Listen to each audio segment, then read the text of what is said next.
I never imagined my 6-year-old daughter would apologize for something she never did while blood ran down her face. My husband had just whipped me with a riding crop because his mistress claimed I had turned our daughter against her. He refused to check the security cameras, refused to hear our child, and then told me to leave my own home if I wouldn't apologize. My name is Briar Ellison, and that night I thought I was losing my marriage. I had no idea I was actually about to uncover years of lies, corporate fraud, and one secret that proved I had saved my husband's life long before his mistress ever entered it. Chapter 1. The Night He Told Me to Leave.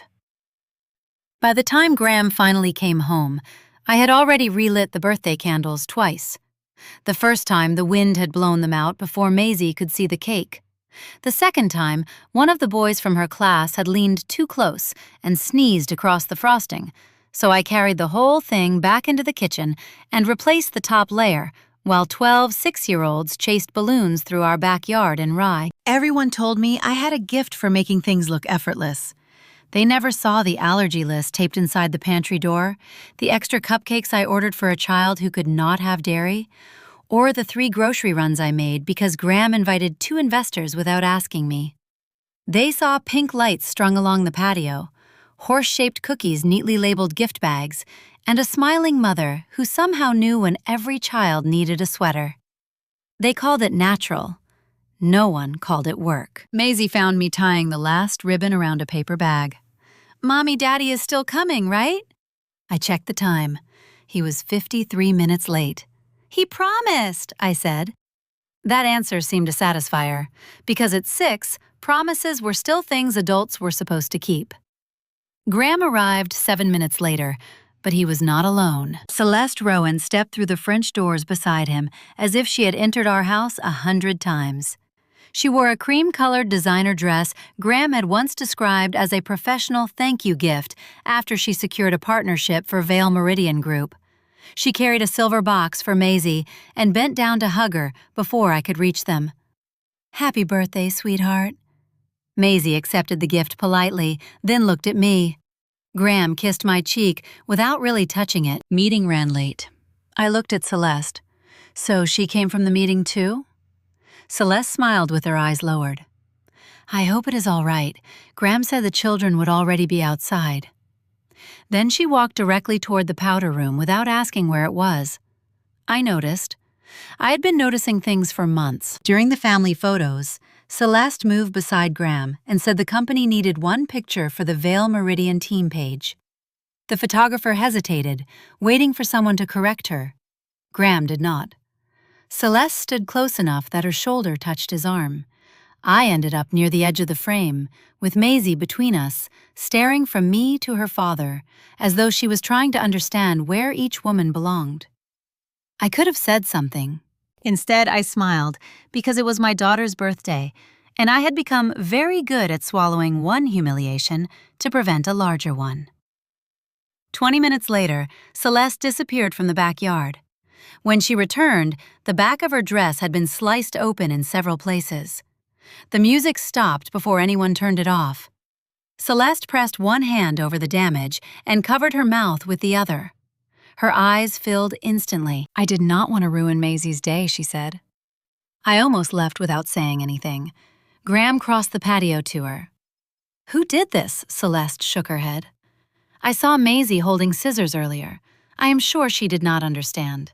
Maybe she heard something an adult said about me." Every face turned toward me. Graham's did not change. That was worse. He had already decided what he believed. "What have you been saying about Celeste in front of our daughter?" "Nothing, Briar. Ask Maisie. Check the hallway camera. Check the smart lock and see where Celeste went." Celeste flinched as if I had struck her. Graham lowered his voice. "You want to interrogate her in front of everyone?" "I want to know what happened." "You want to humiliate her." Maisie had come in from the yard. She was still holding the blunt craft scissors she had used on the ribbons. "I did not cut her dress, Daddy." "Go upstairs," Graham said. "I only cut the blue ribbon." "Upstairs, Maisie." She grabbed the side of my skirt. Celeste stepped closer, her voice soft and forgiving. Please do not be angry with her. This is not her fault." It sounded compassionate. It was an accusation. Graham asked the remaining guests to leave. My father-in-law Peter pulled him aside and asked whether the investors had seen enough to create a problem for the company. He did not ask whether Maisie was frightened. Evelyn took my wrist near the kitchen. "Just apologize for now," she whispered. "You can sort out the truth later." Why am I always the one asked to sacrifice the truth? Because sometimes a woman has to be the bigger person. She said it like advice passed down through generations. What she meant was that women were supposed to absorb the damage so men never had to face the consequences. When the house was nearly empty, Graham pulled me into the wine room behind the kitchen. Celeste followed and remained near the door. "Admit you poisoned Maisie against her," Graham said. "Check the camera. Stop hiding behind the camera. The camera is evidence. Celeste has done more for Vale Meridian than you understand." I stared at the man I had married. "Celeste makes you feel like a hero. I make you hear things you do not want to hear." His jaw tightened. "You do not believe her because she has proof. You believe her because her version of the story makes you feel important." The riding crop hung on the wall as decoration, left by the previous owner of the house. Graham took it down. For 1 second, I thought he meant to frighten me. The first strike landed across my shoulder. The sound came before the pain. The second knocked the breath from my lungs. By the fifth, I understood he was not trying to learn the truth. He was trying to make me surrender my right to it. Celeste stood by the door. "Graham, enough. She will understand." She said it as though pain were a lesson, and she had the authority to decide when I had learned it. Maisie ran into the room. She wrapped both arms around my waist. "Stop hurting Mommy!" Graham grabbed for her. Whether he meant to pull her away or push her aside, I never knew. Maisie fell backward and struck the edge of a low cabinet. Blood appeared above her eyebrow. Graham froze. I screamed for someone to call an ambulance. If you had not turned this into a performance, he said she would never have come down here. Maisie was crying in my arms. "I'm sorry, Daddy. I will be good." That was the moment my marriage ended. Not when the crop struck me, not when Celeste watched. It ended when my 6-year-old daughter believed she needed to behave better so her father would stop hurting her mother. Graham blocked the doorway, apologized to Celeste, and we handle this privately. Walk out now and do not expect to come back. And do not think you can keep my daughter from me. I lifted Maisie into my arms. No. I took her coat, my cracked phone, and the small bag I had hidden near the front closet months earlier. It held identification, medicine, cash, and 1 change of clothes for Maisie. I had prepared to leave before. I simply had not believed I deserved to. Outside rain had started tapping against the stone steps. I called Adrian Ellison, the brother I had not spoken to in almost 6 years. He answered on the first ring. "I need somewhere safe for me and Maisie. Where are you?" He did not ask why I had waited. 20 minutes later, a black SUV stopped at the curb. Adrian stepped out with a driver and 1 security officer. He saw the blood on Maisie's face and the marks across my shoulder. He did not threaten Graham. He opened the rear door. "Come home." As we drove away, my phone lit up with a message from Graham. "You have 24 hours to return Maisie before my attorney handles this." I took a screenshot, forwarded it to my sister Mara, and saved a copy to an account Graham could not access. For the first time in years, I did not try to make my husband understand me. I preserved the evidence. Maisie fell asleep against my chest before we reached Bedford. I watched the rain move across the window and realized I was no longer most afraid of losing my marriage. I was afraid I had almost stayed long enough for my daughter to believe love was supposed to make her afraid. Chapter 2. The work they said didn't count. Adrian took us to a medical center connected to Northern Westchester Hospital instead of the house in Bedford. Maisie woke when the car stopped, confused by the bright entrance and the rain sliding down the windows. She touched the bandage Adrian's security officer had pressed over her eyebrow and asked whether she was in trouble for getting blood on her birthday dress. I told her no. The word came out too quickly, too sharply. She flinched anyway. That was when I understood fear had already begun teaching her to listen for danger, even in my voice. Dr. Hannah Pierce examined Maisie first. She spoke softly, explained each movement before touching her, and let Maisie hold the light she used to check her pupils. The scan showed no serious injury, but Maisie had a mild concussion. She needed observation, limited screen time, and immediate care if she vomited, became unusually sleepy, or complained of worsening pain. Then Dr. Pierce examined me. 5 marks crossed my shoulder and upper back. 2 had split deeply enough to require stitches. Bruises were already darkening beneath the broken skin.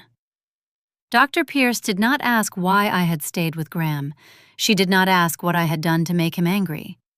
She asked whether I felt safe returning to the house in Rye. My first instinct was to protect him.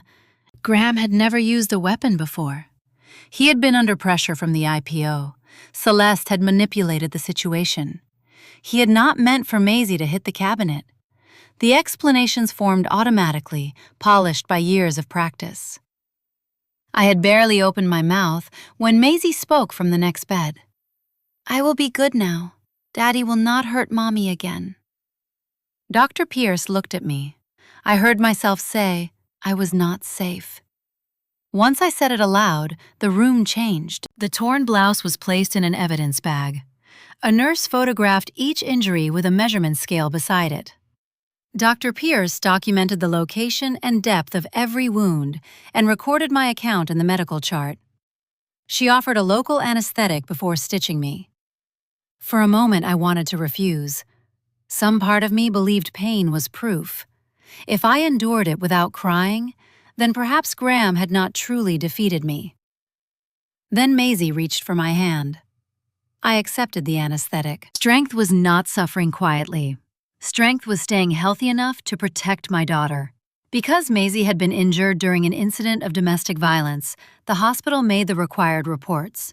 Detective Luis Moreno arrived before midnight. He wore a dark jacket over a plain shirt and kept his notebook closed while speaking to Maisie. He did not ask her to describe the wine room. He told her another person trained to talk with children might speak to her later, but she did not have to solve anything that night.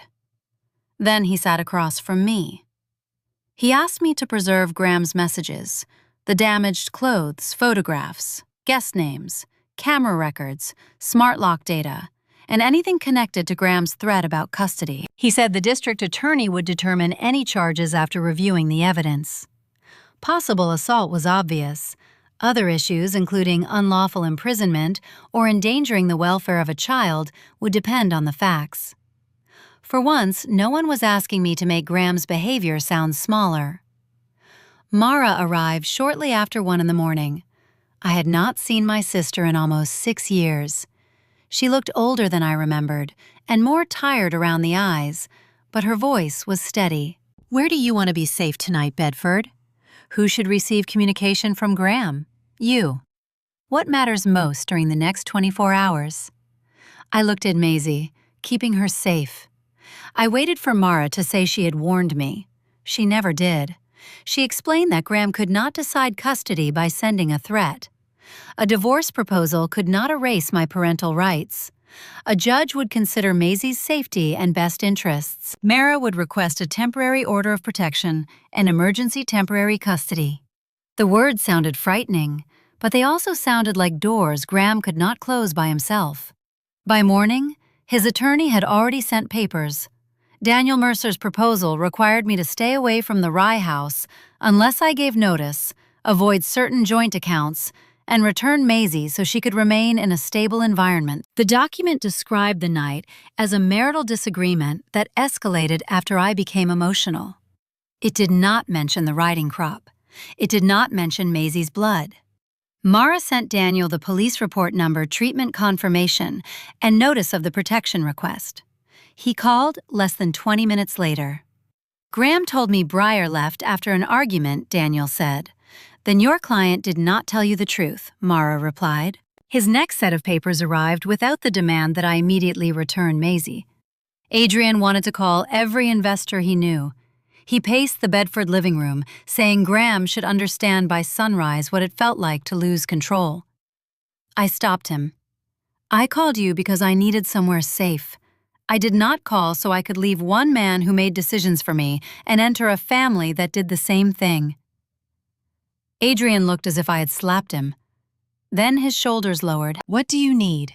A place to stay, security, time. Nothing happens without me agreeing to it. He nodded. Calder joined one family call and offered help if Graham tried to manipulate the press. Mara told him nothing would be released until the evidence was verified and the court process had begun. For once, my family listened when I said wait. That night, I lay awake in the Bedford guest room while Maisie slept beside me. My phone contained the map of the life I had maintained. Graham's medication reminders.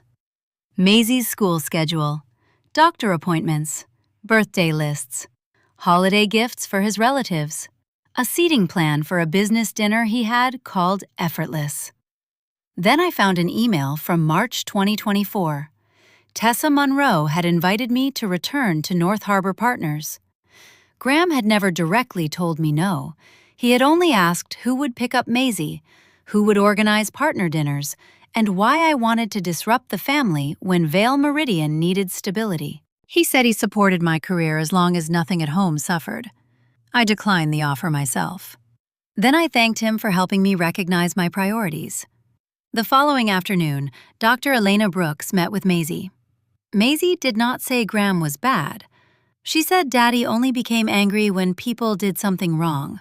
She believed running into the wine room had made everything worse. Dr. Brooks later explained that children often accepted blame because blame created the illusion of control. If Maisie caused the violence, then perhaps being perfect could prevent it. Protecting her meant more than keeping her away from Graham. I had to teach her that adults were responsible for their own actions. On the third morning, Ethan Cole emailed me. He asked whether I still had the cash flow model for Silver Pines Resort. I did. Years earlier, I had found a repayment clause that could have destroyed the project's margins.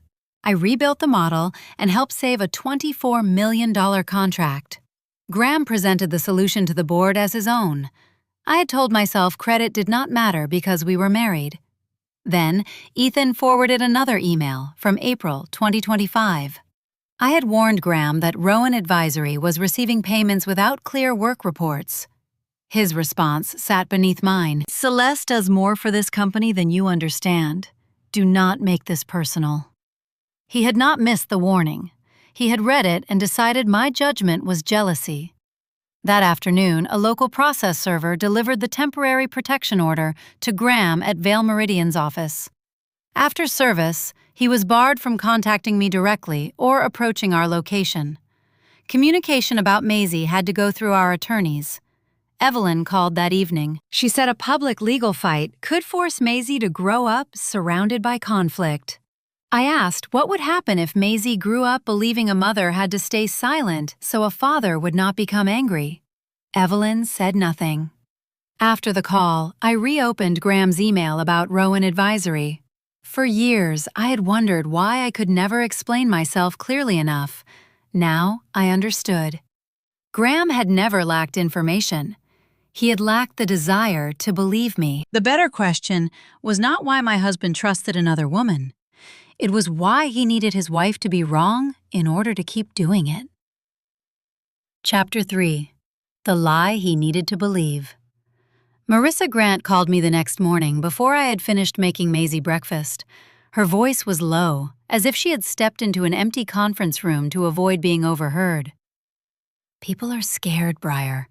I set the knife beside the cutting board and looked toward the kitchen table. Maisie was arranging apple slices into the shape of a horse. What happened, Graham, has been coming in late and leaving without telling anyone.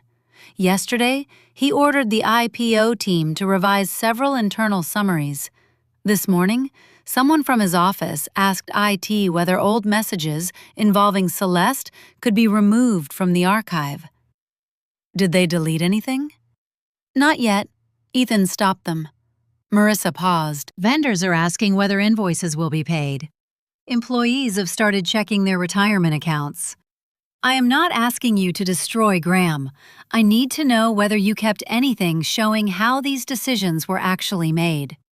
Her words forced me to see Vale Meridian as more than Graham's company. There were housekeepers at the resorts, reservation agents, maintenance crews, accountants, event coordinators, and parents who depended on their paychecks and health insurance. None of them had stood in the wine room.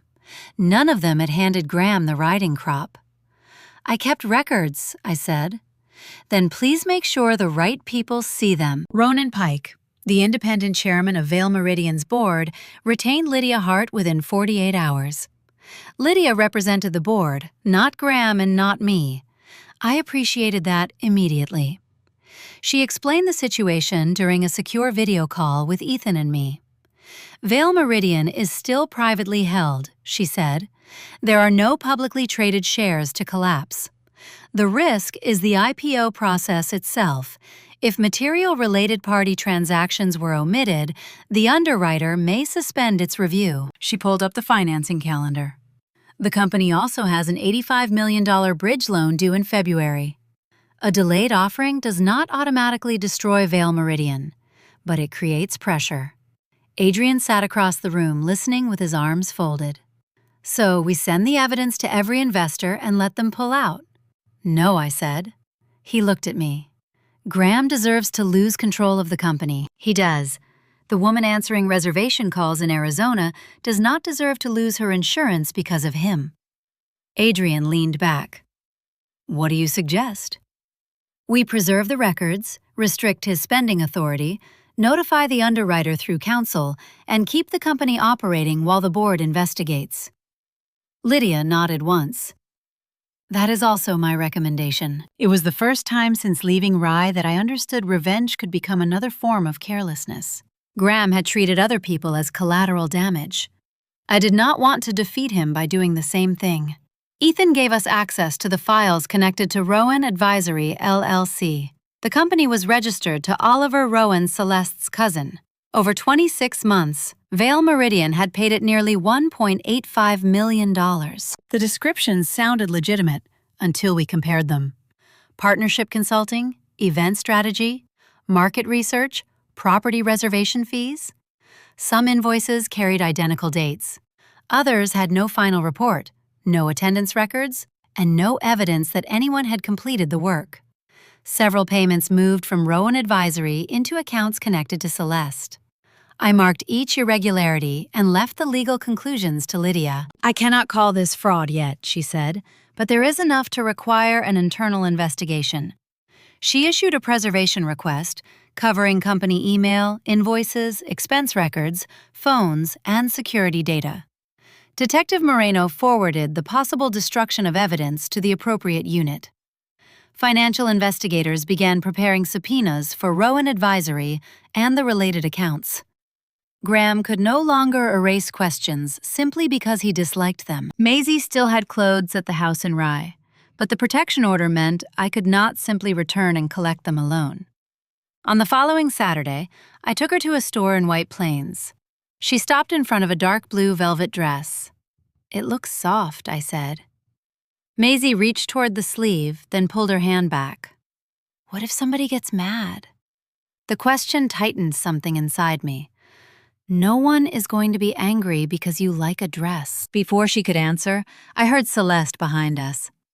This is where you have been hiding. She carried several shopping bags and held a Vale Meridian expense card between two fingers. Maisie moved closer to me.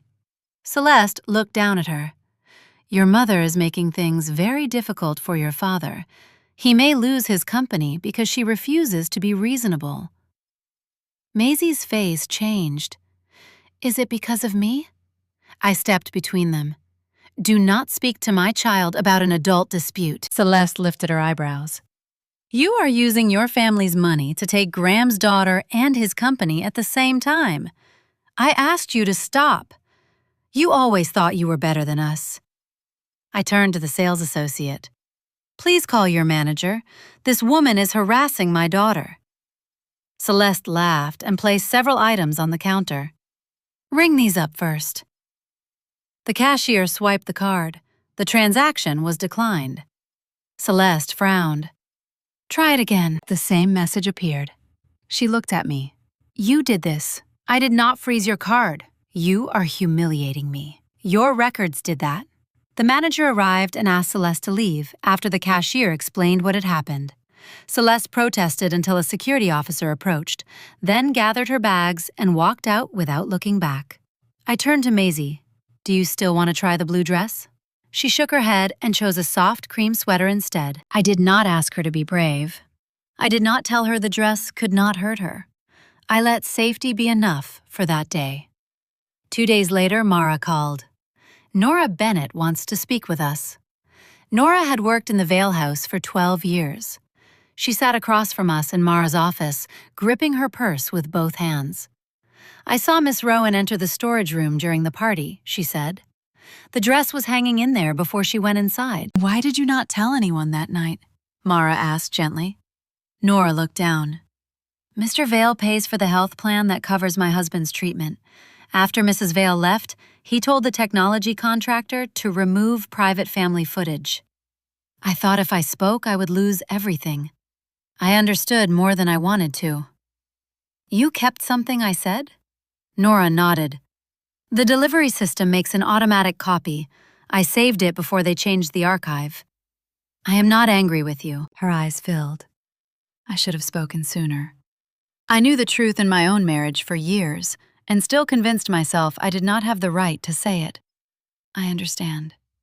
The footage did not show Celeste cutting the dress directly, but it showed enough. She entered the storage room with the dress intact. No one else went in. She left 20 minutes later carrying a closed garment bag. The smart lock data confirmed the time. Another camera showed her taking craft scissors from the party supply table. Then Lydia recovered a message Celeste had sent Oliver Rowan moments before returning to the guests.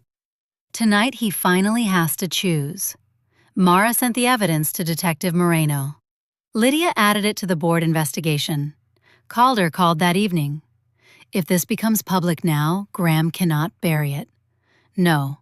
Briar people should know. Maisie should not become evidence for public consumption before the court has even heard her case. Calder was silent for a moment. Understood. At the same time, Mara and Adrian began reviewing the fire in Southampton from November 2016. They found my treatment records for smoke inhalation and burns to my shoulder. A rescue report mentioned an unidentified woman who had dragged Graham outside before leaving for medical care. One blurred photograph showed a woman wearing the coat I had owned that winter. The pendant I lost that night appeared around Celeste's neck in photographs taken weeks later. Mara placed the images beside each other. If she lied about the dress, she said we have to consider that she lied about this too. I stared at the photograph of the pendant. For years, Graham had treated Celeste's story as sacred because she claimed she had saved his life. I had told him the truth once. He had laughed. Before we could pursue it further, Lydia called with the company update. The underwriter had suspended review of the IPO pending Vale Meridian's explanation of the related transactions. The board restricted Graham's authority over major spending and directed him to step back temporarily from daily operations. He had not been removed as CEO. Not yet. That night, Nora sent Mara one final file. It was an audio recording from the hallway outside the wine room. There was no clear picture, only sound. Graham's voice ordered me to apologize or leave. Then came the first strike. The second. Maisie crying. Celeste saying I would understand. I listened once. I expected Celeste's voice to enrage me most. It did not. I heard Graham. Celeste had built the lie, but Graham had chosen the weapon. She had framed me. He had struck me. Those were separate truths, and neither one could erase the other. Chapter 4. The truth he could no longer outrun. Graham violated the protection order 4 days later by calling from a number I did not recognize. I let it ring. A message arrived less than a minute later. If you release that recording, Maisie will spend the rest of her life knowing her father was publicly called an abuser. I forwarded the message to Mara and deleted the notification from my screen. Even then, Graham was still trying to make me responsible for the consequences of what he had done. While I remained in Bedford with Maisie Lydia Hart, and Ethan Cole met Graham at Vale Meridian with Daniel Mercer present. Lydia later gave Mara a summary of the meeting. They showed Graham the payments to Rowan Advisory, the missing reports, and the trail connecting company money to an apartment deposit tied to Celeste. Graham admitted approving several invoices. He said Celeste had described them as necessary expenses for partnership development. He claimed he had never known the total reached nearly $1.85 million. Then Lydia played the footage from Maisie's birthday. Graham watched Celeste enter the storage room wearing an undamaged dress. He watched her leave with the garment bag. He read the message she sent Oliver Rowan. Tonight, he finally has to choose. Then they played the audio from the wine room. According to Ethan, Graham's first questions were not about me. Who has seen this? Has the underwriter received it? Can it be used in family court? Only when Maisie's crying came through the speakers did he stop asking about the company. He sat without speaking through the rest of the recording. For weeks, he had described that night as an argument that became emotional. The sound of our daughter begging him to stop made that description impossible to maintain. Graham arranged to meet Celeste with Daniel present. He placed copies of the invoices and still images from the security footage on the table. Celeste denied everything until Daniel showed her the message to Oliver. Then, she changed her story.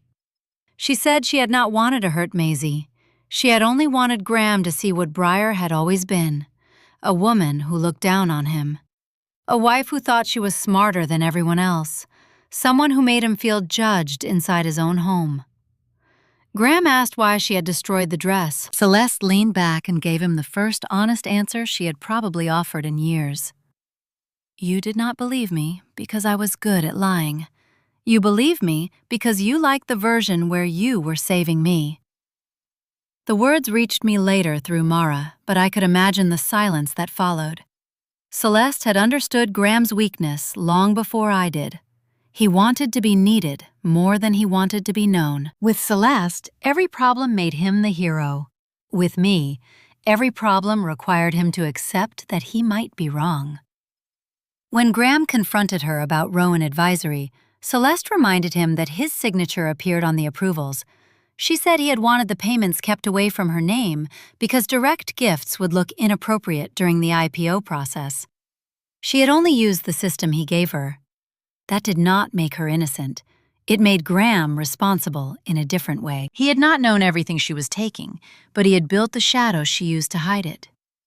Because Lydia had already issued the preservation request and investigators had begun subpoenaing records, Celeste could not simply erase her phone or move the remaining money.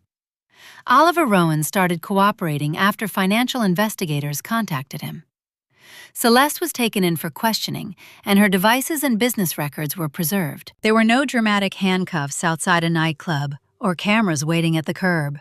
Just lawyers, investigators, and paperwork, closing around a story she could no longer control. Evelyn came to Bedford the following week. Maisie was in the dining room with Dr. Brooks when Evelyn noticed a drawing on the sideboard. It showed a house with Maisie and me standing inside. Graham was drawn near a tree beyond the fence. Evelyn touched the edge of the paper. I used to draw Peter outside the house, too. I looked at her. She sat slowly. For years, I told myself silence was maturity. Peter made the decisions. I kept everyone calm. I thought that was how a woman protected a family. And then you told me to do the same thing. Yes. She did not defend herself. I asked you to repeat my life, because admitting it was wrong would mean admitting what I allowed. Evelyn agreed to tell Mara only what she personally knew. Graham had lost control during arguments before. The family had repeatedly handled his behavior privately. Peter had always worried about reputation before harm. Peter called while she was still with me. His voice carried through the speaker. You are turning against your own son. Evelyn looked at Maisie's drawing. Protecting him from consequences is why he believed he was entitled to do this. She ended the call before Peter could answer. The Vale Meridian Board met 2 days later. Ronan Pike presented the undisclosed related party transactions, the uncontrolled spending, the attempt to remove records, and the growing risk to the IPO. The vote was not about whether Graham had been a bad husband. It was about whether he could still be trusted to lead the company.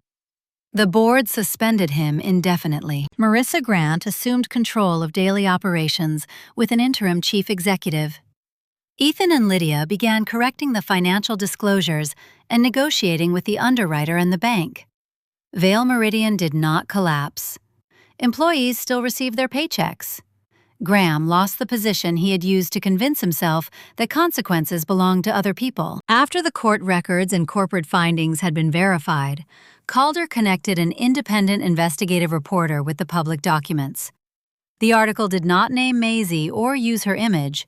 It described the allegations against Graham, his suspension, and the financial investigation involving Celeste and Rowan Advisory. Peter pushed the company to release a statement, calling the incident a private family matter.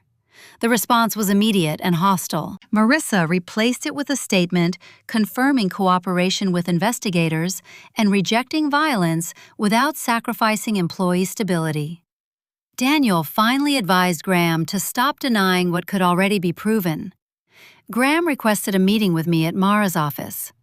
I agreed only because we needed to address his future contact with Maisie. Daniel sat beside Graham. Mara sat beside me. Graham looked thinner. His suit hung differently on his shoulders, but he still began with Celeste. I saw the video. She lied to me. Yes, I will never speak to her again. That is between you and your attorneys. We can still fix this before Maisie is hurt any more. I looked at him. Do you think what hurt her was me leaving, or the fact that she had to run downstairs to stop her father from beating her mother? He lowered his eyes. I did not know Celeste had planned it. She lied. You abused me. Those are two different truths. I was angry. You picked up a weapon. I thought you had turned my daughter against me. You never asked her what happened. He rubbed both hands over his face. I never thought you would actually leave. Because you believed I needed the life you provided. He did not deny it. I told him I still had approximately $2.4 million in investments and assets of my own. His expression changed, but I did not let him turn the moment into a revelation about money. Even if I had left with nothing, you still would not have had the right to do what you did. Mara placed the Southampton file on the table. Graham opened it slowly. My medical record from November 2016? The photograph of my coat. The rescue report describing an unidentified woman who pulled him from the burning house. The image of my missing pendant around Celeste's neck. He looked at the scar near my shoulder, the one he had seen for years without ever asking the right question. You saved me. I tried to tell you. His face tightened as the memory returned. In 2017, I had told him the pendant belonged to me and that I had been at the fire. He had laughed and asked why I needed to compete with Celeste. Why did you not tell me? Again, I did tell you. You just did not want to hear me. For the first time, Graham had no one else to blame for the silence between us. He asked for one chance to make things right. The only chance you have is to take responsibility, obey the court, respect Maisie's boundaries, and change without expecting me to reward you by coming back. Did you ever love me? I loved you enough to make myself smaller for years. I will not teach Maisie that love means one person has to disappear so the other can feel powerful.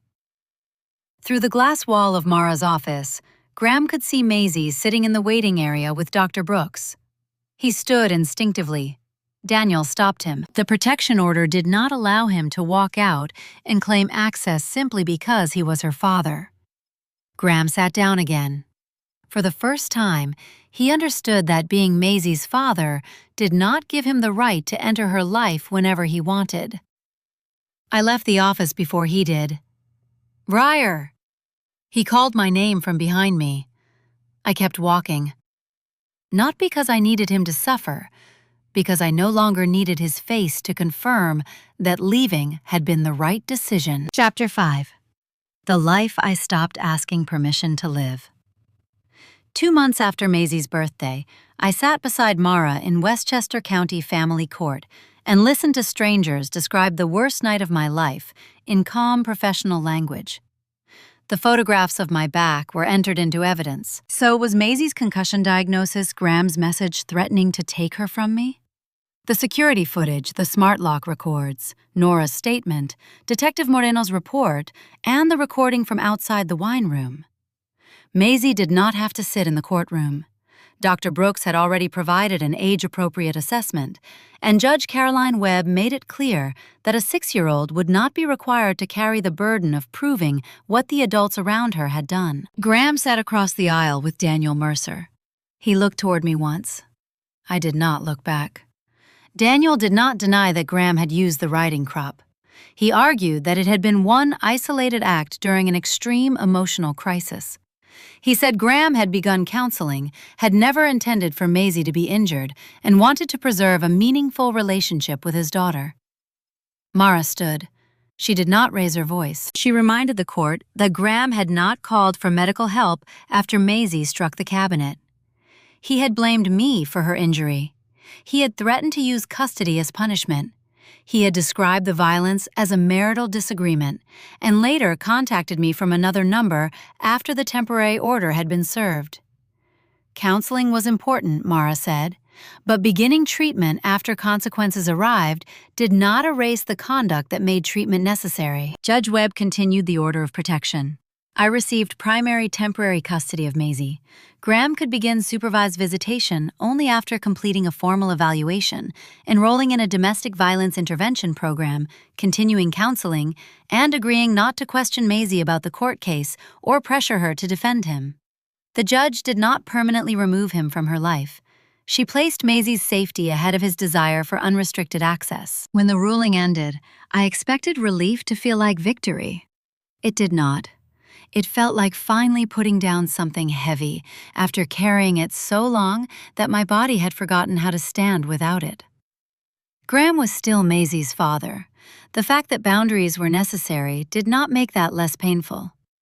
His first supervised visit happened several weeks later.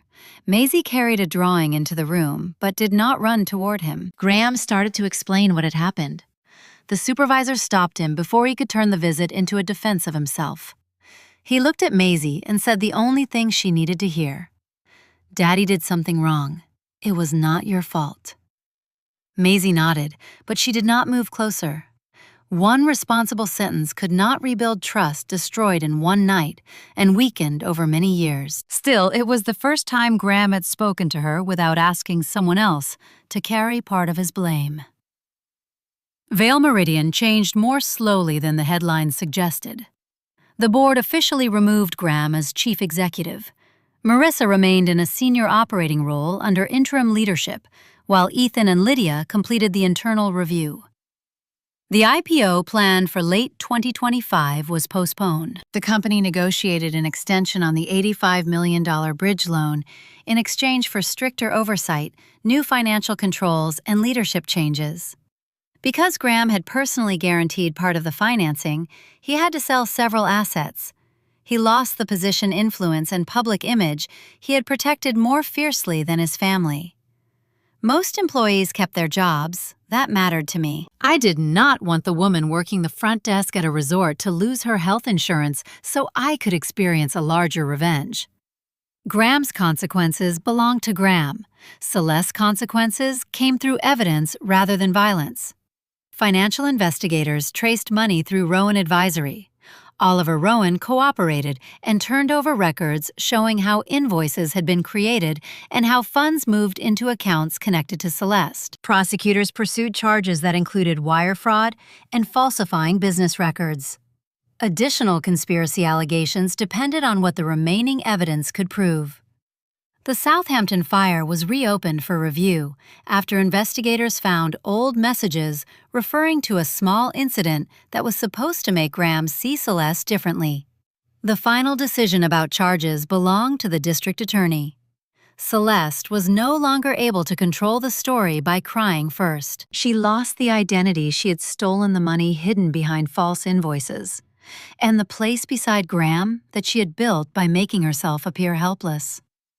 Dr. Brooks continued working with Maisie. Progress did not arrive in one dramatic moment. It came in ordinary changes. Maisie began sleeping through the night without coming into my room. She stopped apologizing every time she dropped something. She stopped asking whether Graham was still angry. When Hawthorne Creek Elementary held a winter classroom performance, she chose a simple blue dress. I did not tell her she was being brave. I only helped fasten the buttons. I began therapy too. For several weeks, I was ashamed to admit that I sometimes missed Graham. Not the man in the wine room, the man who had once made coffee before I woke up, who had held Maisie for hours when she had a fever, and who had once made me believe we were building something together. My therapist told me grief was not evidence that leaving had been wrong. I could mourn the marriage I believed I had without returning to the marriage I actually lived in. In January, Tessa Monroe contacted me again. North Harbor Partners needed a strategic consultant for a new project. The schedule could be flexible, and the work could begin part-time. I nearly declined before the first meeting. I had been away from the industry for almost 6 years. I arrived with far too many notes and spent the first 10 minutes convinced everyone in the room could see how long I had been gone. Then one of the partners presented a forecast. I noticed a risk hidden in the assumptions and asked 3 questions. The room went quiet. Tessa smiled. You did not lose your ability. You were using it somewhere that refused to call it by its name. I accepted the project. Not to prove that I could work harder than everyone else, not to replace one kind of service with another. I accepted because I wanted part of my life to belong to me again. My family learned how to love me differently. Adrian stopped asking who I wanted him to destroy and started asking what support I needed. Mara allowed some decisions to remain personal rather than turning everything into legal strategy. Calder never used my story for his network. I returned to the Ellisons, but I did not return as the younger sister who needed every choice approved. I had not escaped Graham's control to enter a more comfortable version of it. Evelyn asked to remain in Maisie's life. She agreed not to carry messages from Graham, pressure me toward reconciliation, or describe returning to him as saving the family. I accepted those terms. Peter did not change much. He continued to worry about reputation and believed the legal process had gone too far. I stopped trying to convince him. Not every person needed to understand my boundaries for those boundaries to remain valid. Near the end of January, Graham sent a handwritten letter through Daniel. He admitted that he had refused to check the camera. He admitted reading my warning about Rowan Advisory and dismissing it because believing Celeste was easier than respecting my judgment. He admitted that he had mistaken my financial dependence for an inability to leave. He wrote that Celeste's lie had not placed the riding crop in his hand. He had done that. He acknowledged that Maisie had learned to protect me because he had failed to protect either of us. He did not ask me to return. He wrote that he would continue treatment and follow the court's requirements, whether I forgave him or not. I read the letter once. I did not destroy it. I did not answer it. I placed it in the legal file instead of the box where I kept our wedding photographs. His understanding no longer controlled my healing. One morning, Maisie knocked over her glass of milk at breakfast. She froze. Her eyes went immediately to my face. I handed her a towel. She cleaned the table and continued telling me about the presentation she was giving at school. No one yelled. No one treated a small mistake like proof of a bad character. My phone lit up with a notification about a new development involving Graham and Celeste. Months earlier, I would have opened it immediately. I would have needed to know who had lost what. Maisie called from the doorway because we were running late. I turned off the screen and put the phone in my bag. At Hawthorne Creek Elementary, she climbed out of the car and walked toward the entrance. For months, she had always turned around to check whether I was still there. That morning, she did not look back. She walked through the doors like a child who trusted that the adults in her life would protect themselves and protect her. I stood beside the car and watched her disappear inside. That was the ending I had needed. Graham lost the control he had valued more than love. Celeste lost the identity she had built from lies. Maisie and I gained something quieter. A life where neither of us had to fear the footsteps of someone who claimed to love us. Have you ever been asked to keep the peace so someone else could avoid accountability? Tell me where you would have drawn the line. And subscribe for more stories about women who finally chose themselves.